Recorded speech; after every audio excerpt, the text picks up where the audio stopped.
Gajwel Pragnapur municipal కార్యాలయంలో సోమవారం ప్రజాకవి కాళోజీ నారాయణరావు జయంతిని పురస్కరించుకుని మున్సిపల్ చైర్మన్ రాజమౌళి ఆధ్వర్యంలో కాళోజీ నారాయణరావు చిత్రపటానికి పూలమాలలు వేసి ఘనంగా నివాళులు అర్పించారు. ఈ సందర్భంగా మున్సిపల్ చైర్మన్ రాజమౌళి మాట్లాడుతూ కాళోజీ నారాయణరావు తెలంగాణ ఉద్యమానికి ఊపిరిపోసిన ప్రజాకవి అని, ఉద్యమ సమయంలో వారి కవితలు ప్రజల్లోకి వెళ్లాయని, తద్వారా తెలంగాణ ఉద్యమం మరింత బలోపేతమయ్యిందన్నారు. వారిని తెలంగాణ సమాజం మర్వదని, వారి ఆశయ సాధన కోసం ప్రతి ఒక్కరూ కృషి చేయాల్సిన ఆవశ్యకత ఎంతైనా ఉందని అన్నారు.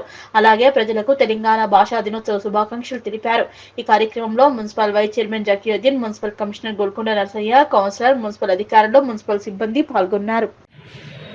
తెలంగాణ భాషను, తెలంగాణ కవిత్వాన్ని ప్రపంచవ్యాప్తంగా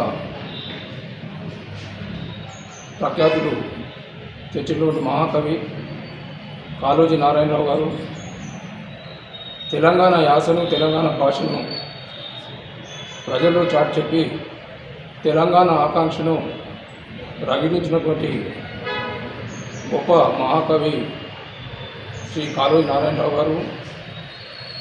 వారి జయంతి సందర్భంగా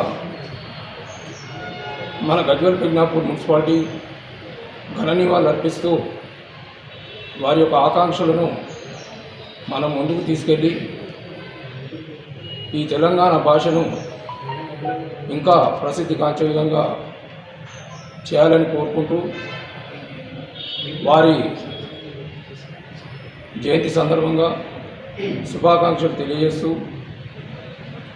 తెలంగాణ భాషా దినోత్సవాన్ని జరుపుకుంటున్నాం. ఈ సందర్భంగా తెలంగాణ ప్రజలందరికీ, తెలంగాణ మున్సిపాలిటీ ప్రజానీకానికి శుభాకాంక్షలు తెలియజేస్తున్నాం.